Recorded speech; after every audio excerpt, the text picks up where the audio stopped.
Well, then I guess my first question. Obviously, you're working on Blue Mammoth. I've been playing Brawlhalla for years, so um, what's it been like working on the game? I guess. Uh, so I've been having a pretty great experience working here. Uh, a lot of what I've been doing has been between either fixing bugs and tracking them down, or working on new features and bringing them in, or even working on new game modes.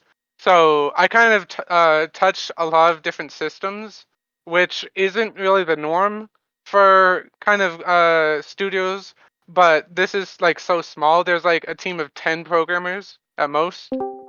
So I kind of touch a lot of systems and get my fingers in a lot of places, which is a real fun process because it's closer to like what indie or hobbyist dev is like versus what you normally think of with a studio job where you're basically pretty specialized into one area. It's Um, very cool. I mean, I don't know if I was exactly expecting that, but uh, I suppose it can be like that in some studio work. So you're saying it's generally before you were developing on like itch.io, just indie work. So you still feel it's like obviously it's somewhat team driven, but you still feel it's somewhat similar to your previous work. it's not as far removed from from that stuff I was expecting, and I think that's just because of how small the team is. There are lots of studios that are going to be a whole lot bigger, hundreds, thousands of people.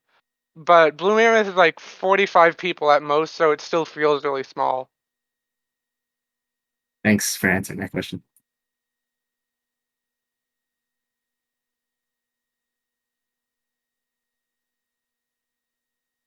Guys, you don't have to ask for permission. You can just ask. What's it like fixing bugs for Brawlhalla? Like when you get notified like various ways, is there a specific process or do you just try and hammer out like a fix as quick as possible? Right. So it depends on the issues that come up. There's a bug report channel, as well as in Slack is what we use for communication, as well as some like card managing software to keep track of bugs. Depending on like the severity of it, maybe you can just easily figure it out, or maybe you'll have to do some thinking or talk with like other programmers or other artists about it. Um, but with hunting for bugs, a lot of the difference is that you're not really working on any new code or working on code that you wrote. Most of the time, you're working in the legacy code base that already exists and reading other people's code, which isn't really a skill you ever need if you're programming just on your own game or with a small team. Uh, so as for what it's like, uh, sometimes you can have good hunches as to what's causing it. Sometimes you might not, and you have to dig through a lot of places, which is similar to the solo dev experience, but it feels a lot different when you're not looking through code that you wrote. Thank you. I should also mention, I kind of have mentioned it there. My background is in programming, so that's where a lot of my advice will come from. But also, a lot of the games I make are all solo affairs, which means that I do the art and everything myself, which usually means that it's not that good. Your art actually is amazing. I've looked through the itch.io portfolio. Yeah, I think so Hey, too. so I was curious. So, like, what do you know? Like, what is the code base written in like a language that like most people like can like learn, or is it something proprietary? Uh, I think my optimistic answer is anyone. I think anyone can really learn any language. That's not really the hard part of any CS or programming. I Um, meant like more in the sense like, is it a proprietary language or like is no, it something like so seriously discussed? this language is Hax, which is a scripting language. So it's closer to like C sharp, where uh, that just means that lines are compiled as they're executed instead of all being executed at once, like C might. Um, Hax is a language. I don't know if it's by Adobe, but it's used for scripting for Flash games. Uh, it's kind of like an open secret that that Brawlhalla is built in Flash. It doesn't Oh have no. yeah, it doesn't have like all the security issues with it because it's uh it's a standalone program instead of being a web executable, but it gives it a lot of quirks with working in it and creating art for it and such, as well as for getting it on different platforms. It meant that they had to build an entire transpiler to bring the game into to bring the all to turn all the code into C++ so it can run on like mobile or consoles. But as for what I work in day to day is Hax, which is just a scripting language, and it works pretty comparable to C sharp in my experience. I see. I C know sharp, Hax yeah. like a little bit. It's compilers in OCaml, right? Such a weird ass like hit like foreign languages. This is cool though. Talking about your background in programming, would you say it's better to have experience in many facets of game development, like um, art or and music and programming, or can you be successful in the industry with just one, like a primary experience in programming, for example? Right. So if you're looking to get a job in developing games like at a existing studio, you're gonna really want to specialize really much into one area, whatever your skill set is. Um, and a lot of the time, like those places will be like looking for like the best kind of talent, which means that you want to try and focus specifically where you can, whether that becomes like programming, game mathematics, or art or design or anything. If you want to try and do any indie stuff, you are gonna need to have a wider a set of skills because you'll be doing a lot more of it yourself and touching a lot more. But an important thing with indie stuff is if you want to be successful with indie, you really need like marketing and publicity as a great skill set because visibility is really hard to come by with commercial indie games. For sure. And Yeah. that's the biggest limiting factor with if you try to sell anything. How did you make yourself visible? It's really hard and I wouldn't say that I've got there yet. Pushimo, which is like my uh what is it? My big masterpiece has only sold like 86 copies directly on itch. Which isn't very many. It's got a lot of visibility through it's been in a couple different bundles as well as some of my free games get a lot of views, but as far as like my reach is concerned, I still don't have very much of that at all. It's just a completely different skill set from making games. So if you figure out how to do that, do tell me. Right.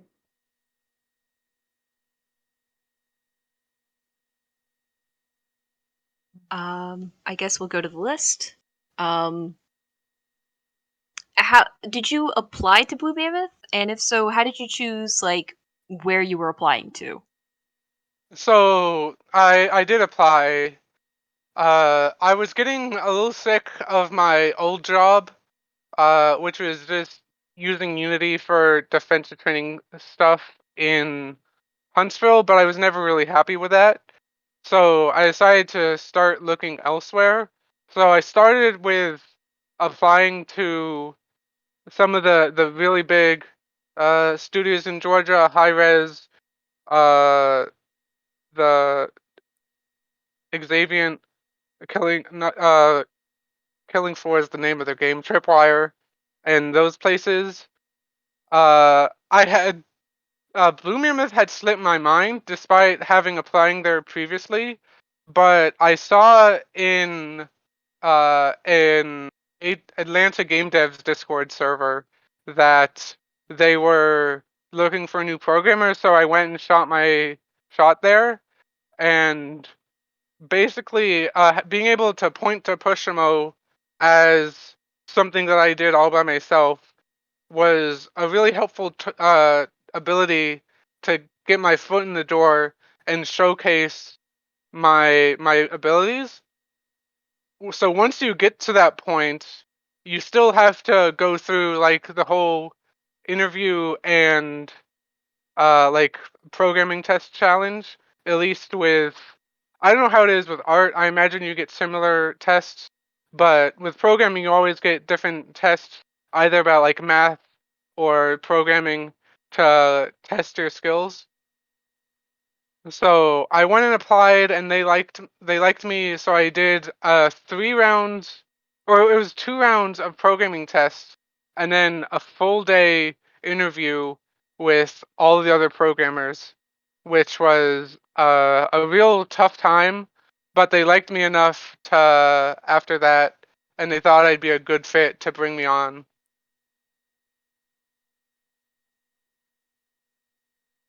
I can continue from that because there's a similar question on here about applying to studios and uh, the differences between like the test with other studios and with this one is like a lot of other studios that are more specialized, where your role is going to be more specialized.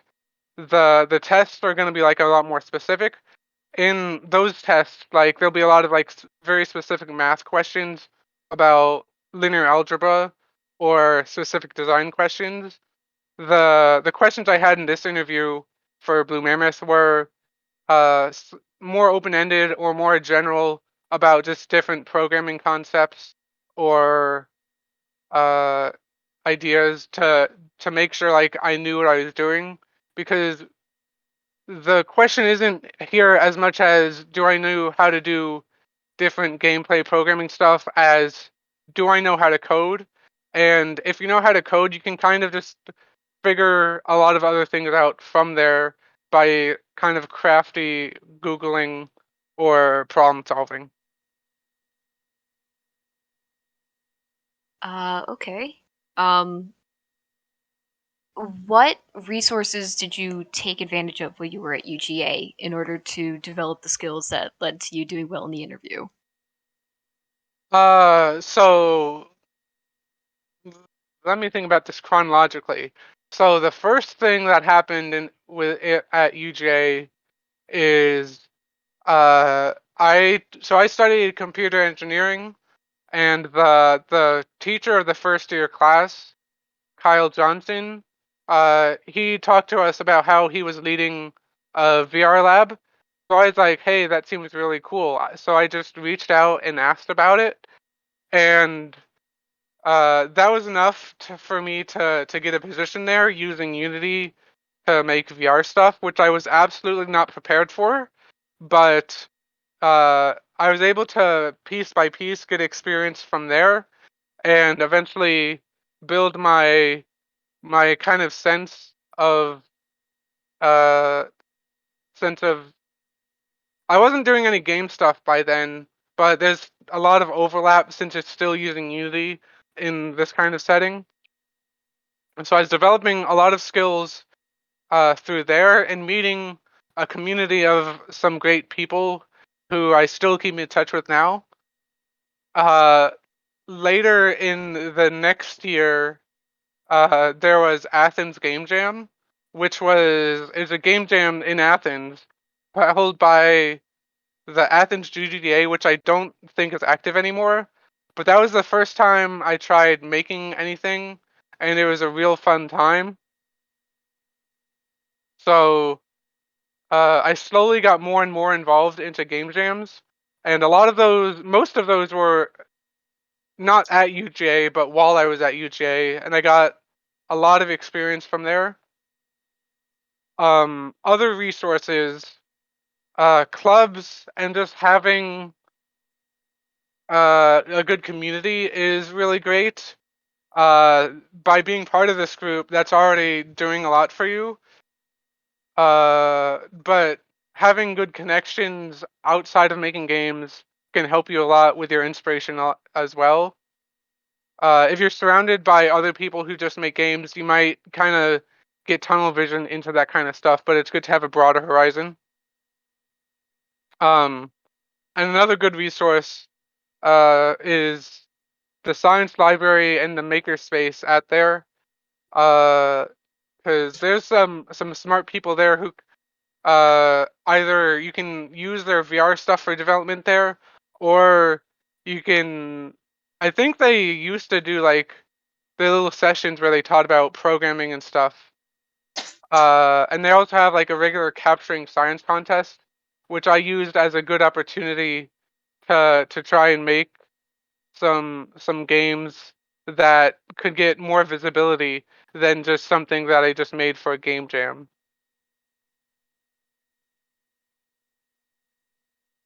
I believe we have a question in chat. Do you want me to read it? Sure. So I've heard a lot about how game developers have these crunch periods where they're pushed and almost burnt out while meeting a deadline for a game. Have you had any of these experiences? And if so, what is your take on it? Like, how did it push you, or did you have to have like some time to recover? Or yeah, So my take is that that definitely exists and it's horrible. As far as just hobby development goes, you can take steps to kind of avoid that just by giving yourself time to rest and like not working 100% on your game day in day out all the time. You need to take care of yourself and let you do other things that aren't developing your game. Uh, as for uh, crunch in studios, that's kind of a prolific problem that a whole lot of the industry is dealing with, and sometimes it seems like there are repercussions coming from that.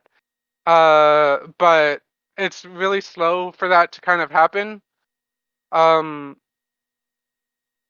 had a really good experience with Blue Mammoth, where their culture is really good, and I haven't really had to uh, work, had to have any crunch time at all. The closest I've had to that there is when some bugs were coming up with a new game mode at the pretty last minute, so I had to kind of scramble to fix them. But after I did that, like that was just working an extra day and a half on the weekend, and I was able to take off time during the next week to make up for it. So it's still became a dead even trade. I've had worse experiences with Pushimo with Burnout because I was like just going hard for like 3 months straight for that. And I gave myself a big long rest after where I didn't make anything for a few months after that. I have But a you want to make sure you take care of it so you don't have to reach that point where you're taking such long breaks. I have a follow-up question because I've had like similar experiences where I start working on a project for a month and then I just totally get burnt out and can't work on it. Do you have any like strategies you would recommend to use to stop yourself from burning out? Besides like, because I often like I just think of the thing and I gotta get what I have in my head on like down, and Sure, so sure. yeah. So you have to be able to recognize when like you're getting tired and recognize that you have to take steps to take care of that. What I ended up doing is I just took a little piece of paper and I stuck it next to my monitor and I wrote like, if you're not getting anything done, just like watch these cartoons and cheer yourself up and feel better. And that worked for me just because it would just give me some serotonin. It would take my mind off of it. And uh, even after I was done, I would kind of keep taking uh, a bit taking time to do some other things. The tricky part is recognizing it and stopping yourself from doing it, or stopping yourself from feeling bad about not doing anything, because that's the other cause of burnout. You don't want to try and treat burnout but still feel bad about not doing anything, or experience burnout and then feel really bad about that, because that's double counterproductive and not healthy. That's some wisdom. Holy shit. Thank you. That answered my question. Heed her words.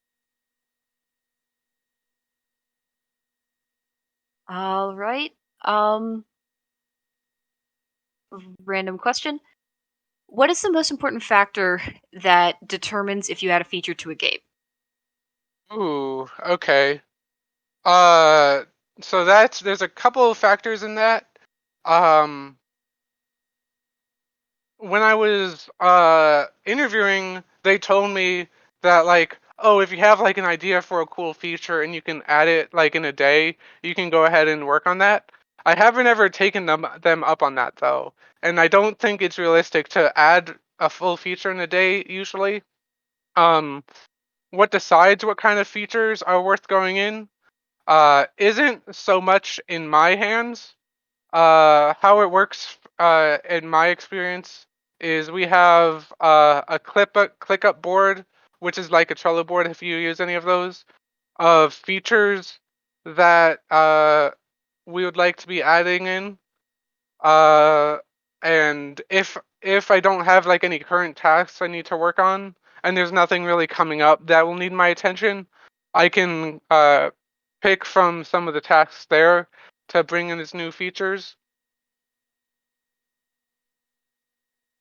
So I do have like a little bit of decision on what I can work on, but as for like what's on the ClickUp board and what like are like the priorities isn't usually up to me. And Brawlhalla is a live game, so there's a lot of work that is always just going on with adding new content and making sure nothing breaks while it's live. So that's where a lot of the energy goes to. All right. If you had unlimited resources to make it, what would your dream game be? Okay, so I kind of have lots of dream games, so it's tough for me to pick just one. But I think my answer is last year, or no, it was the start of this year. I made a game for a game jam called Millennium Maximus, and the idea is you play as Maximilian Pegasus. You are creating cards and trying to make as much money as you can with them. Eventually, you start dueling people and stealing their souls and turning them into cards. And I had a lot of fun just making it as stupid and cheesy as possible. And I never really had fun like writing anything like that before. And I think it'd be really fun to take it further into like a big and full experience, but it takes a lot of skills that I don't really have, and it'd be a really high effort game even for the skills that I do have. A lot would have to go into it, and I don't think I could really scope that small enough to I don't think I could scope it big enough to do it justice while still being small enough that I could manage it. Right. Um, we have a question from a computer engineering major. Have you used much besides the programming aspect of the major in No, your never. So, ah? halfway through, I decided I would have liked computer science better. I don't like hardware very much because it gives me a lot bit of anxiety knowing that if I make a mistake and I break the hardware, that's like unfixable. Whereas like any mistakes you make with code are you can just rerun and fix the bug.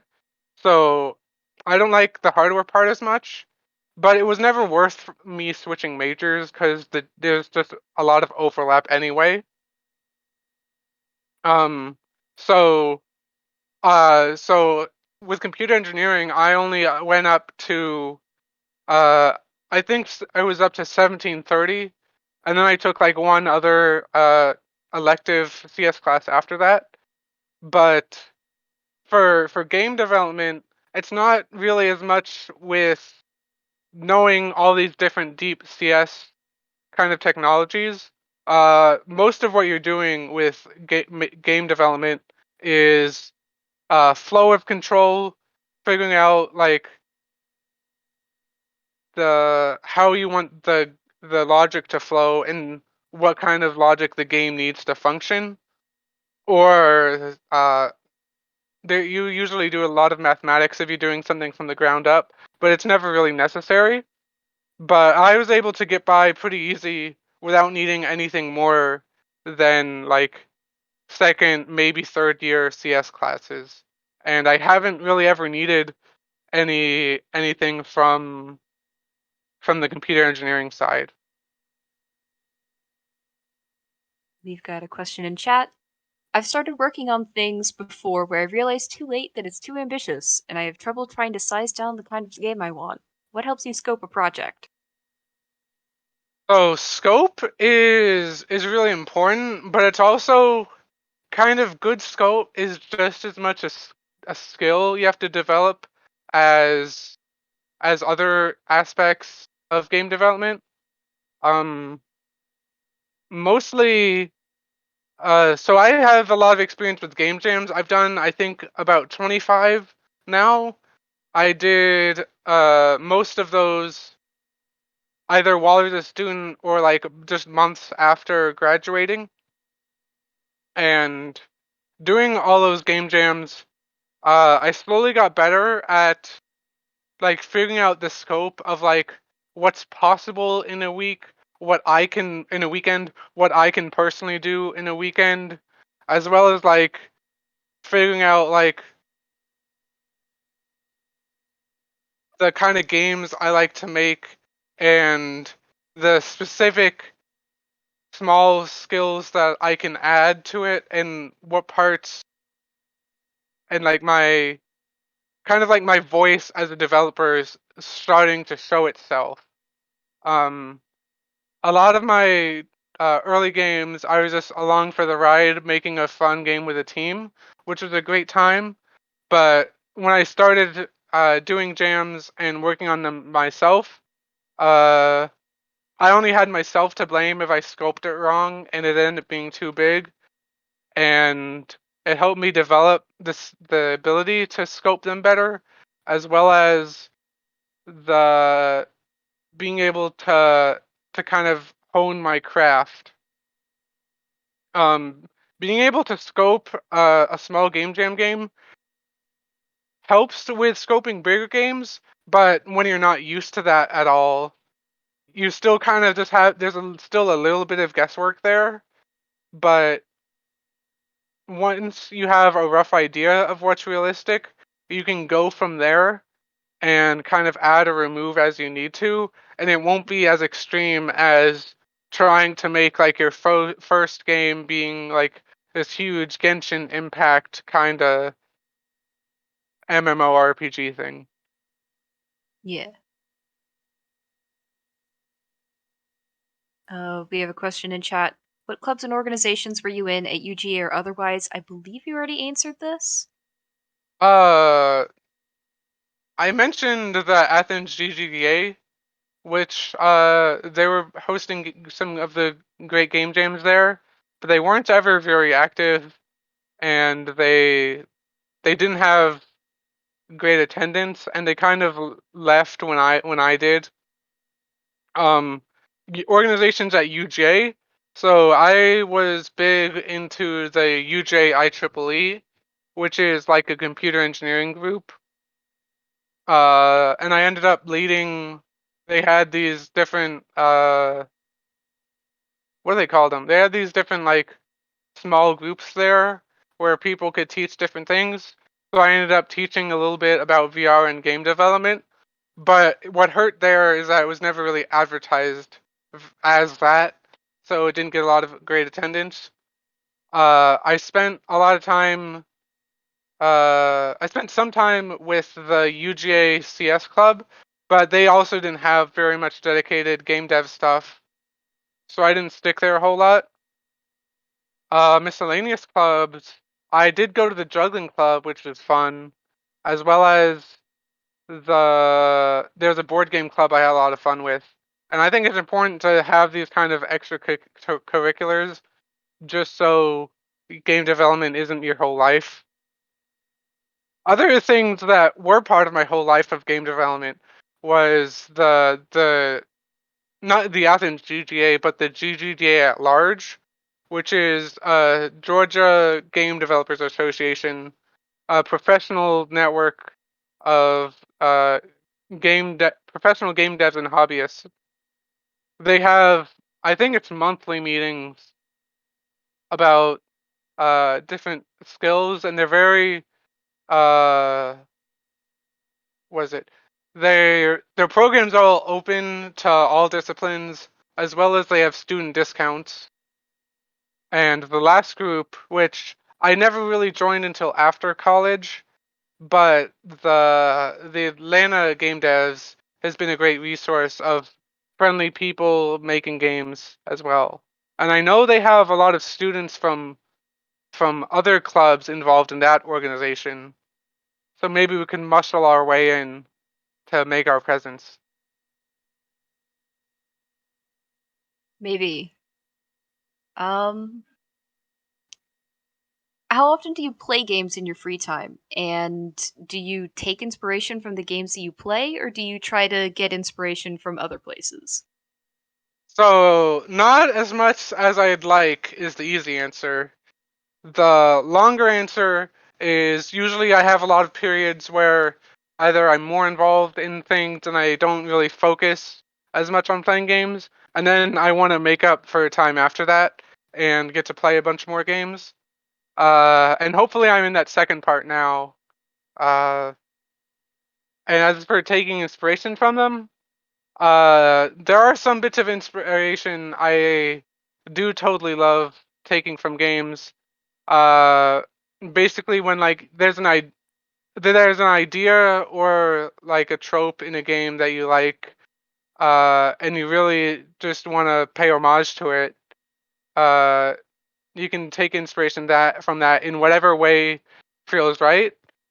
Um, my game Pushimo actually was largely inspired by another block sorting game made called Mixolumia, which is also really great. Um, I don't have any other direct examples of inspiration coming from games in my head, but there's going to be a lot of them if I went and looked through them. Hmm. Porter asks, what genre of games are your favorite and why? For genres, um, I don't. I try not to stick to genres very much as I like. I'm assuming this is asking what genres to play. Mostly I like browsing through indie games and seeing what kind of things uh catch my interest. And that gets me like a whole lot of different experiences that way. Because indie games are really great at kind of using more creative ideas and taking more risks that bigger studios don't really have the ability to. So some of my favorite games that I really like are all just really absurd kind of ideas or premises, like Turnip Boy commits tax evasion, which is a cute Zelda-like where you're a turnip and you commit tax evasion, or what is it? An airport for aliens currently run by dogs, which is this wild game where you go around to these different airports talking to 2D pictures of dogs, going on fetch quests for them, and just experiencing their hilarious dialogue. So if I had to pick a genre, it'd be like really weird, funny indie experiences like that. If this is asking what games I like to make, um, I don't really like sticking to a genre. I like to kind of pick my games I make based on like any ideas that really stick with me. When I was doing a lot of game jams, initially, I would just try and make an effort to try and like make a simple idea for a game, like this is going to be a platform or a top-down puzzle game or a shooter. But as my skills developed, I found myself being able to be like a lot more selective about what I wanted to make and put out a lot kind of cooler ideas because of it, I think.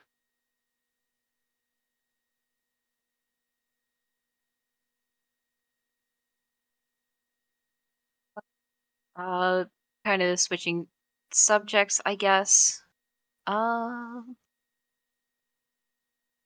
what have you learned while working at Blue Mammoth about working on a team and producing a finished result? What have I learned about working on a team? Um, okay, so I mentioned this a little ago.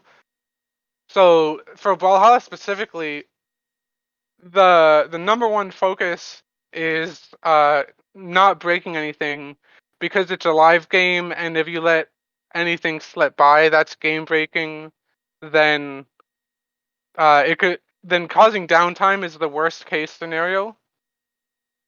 But other more general things for working in a team is that you kind of want to be able to have backup to-dos uh, that you can work on because you won't be able to reach people a lot of the time or when you need to. Like it's everyone's job there, but a lot of people are like between a couple different tasks at once. So it's hard, you might not be able to reach them immediately. And if you're not able to work on something in the meantime, then that's just kind of dead time. Um, Another thing is a lot of the time I'll be working on like a new feature and be pretty invested in it, but most of the development of that feature is just by myself, and maybe I'll have one or two other people like either putting any art or giving any ideas, but I'm the one touching it and seeing it the most. So one, I'll have like ideas and like concepts about how it is that will need to be checked or tested. So I'll need to get feedback. But two, for like similar reasons, you won't able to always get feedback pretty immediately. So you need to try and get feedback and get it early for what you're working on so you don't either work too far into a dead end or you aren't just um you aren't just sitting idly by, but it is harder to get that feedback because you're so much more invested in the new feature because you've touched it a lot more than anyone else has.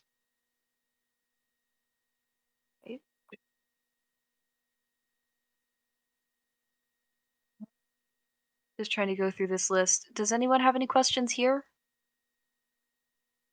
They can chat.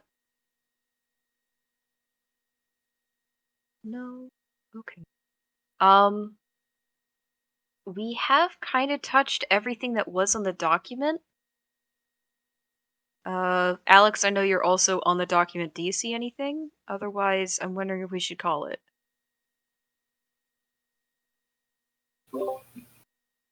There was one question at the bottom that I wanted to address, which is I really enjoy game development and want to go into the industry.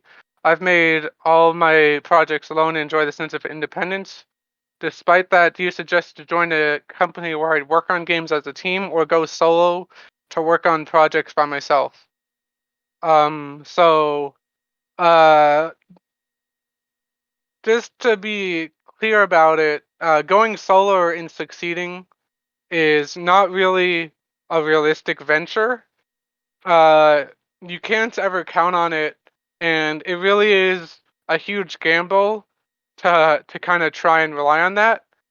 Um, because making games is a whole lot of effort to get it done in the first place, and making it successful is doesn't have very much overlap with the skills of making good games or developing them at all, really. There's a lot more advertising and kind of publicity you need to do that isn't really fun if you just want to be like a hobbyist dev, or isn't easy at all.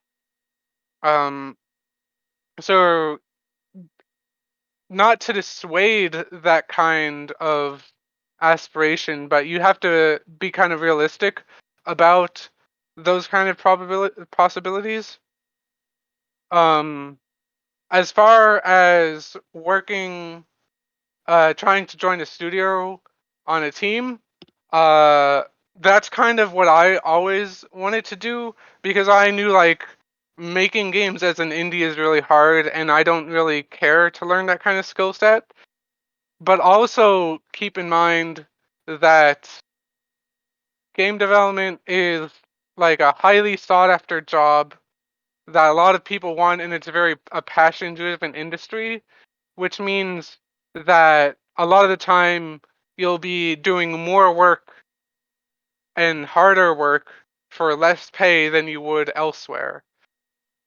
Uh, it's a whole lot of fun, and I find it really rewarding, but you also want to be realistic and like conscious of the fact that it's going to be not that you're making some compromises in some other places.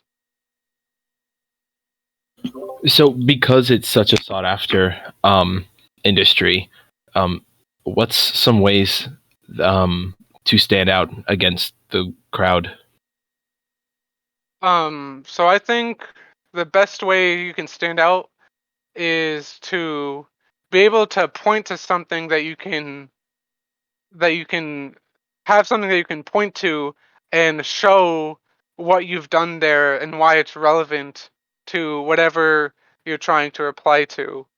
Uh, I attribute a lot of my getting the foot in the door to being able to point to Pushimo and show that off as the kind of stuff I could do.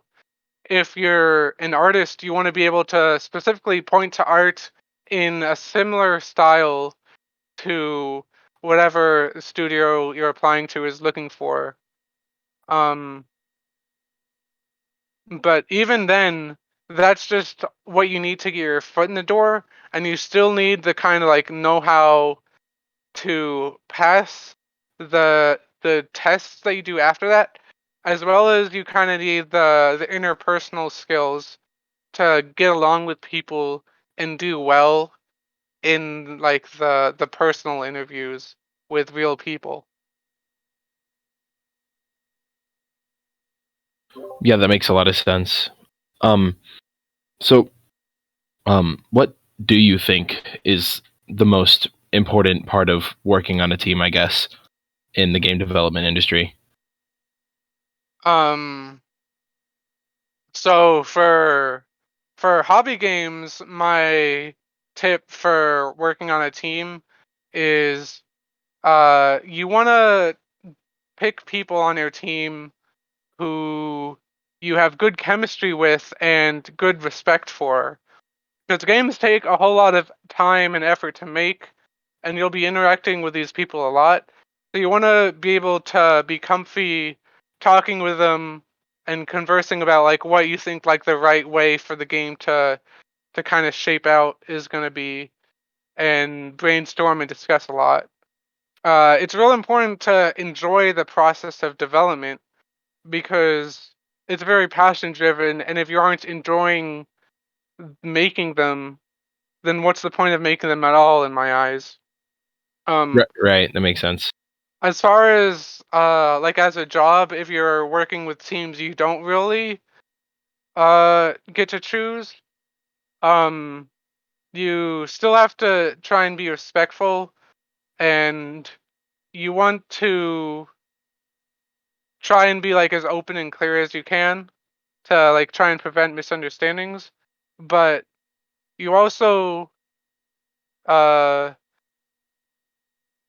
so what I'm thinking is you don't really want to stir the pot, but I'm also very a non-confrontational person, which isn't always the best for different situations, but I think especially since I'm still just a couple months new at the studio, not to say like I just keep my head down and do my work, but I I try and like speak up and like talk about like why I think these things are like good or bad ideas, but I don't really press those thoughts very much.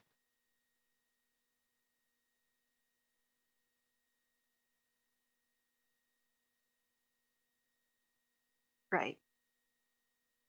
Um, does anyone have any more burning questions?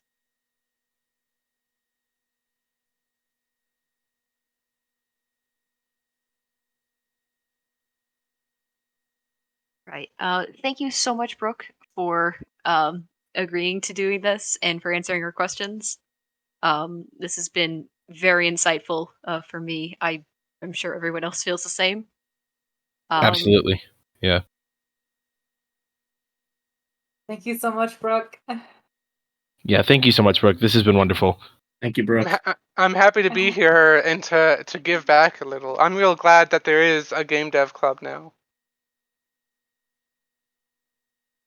Yeah, me too, for sure. It's cool to see a lot of other people,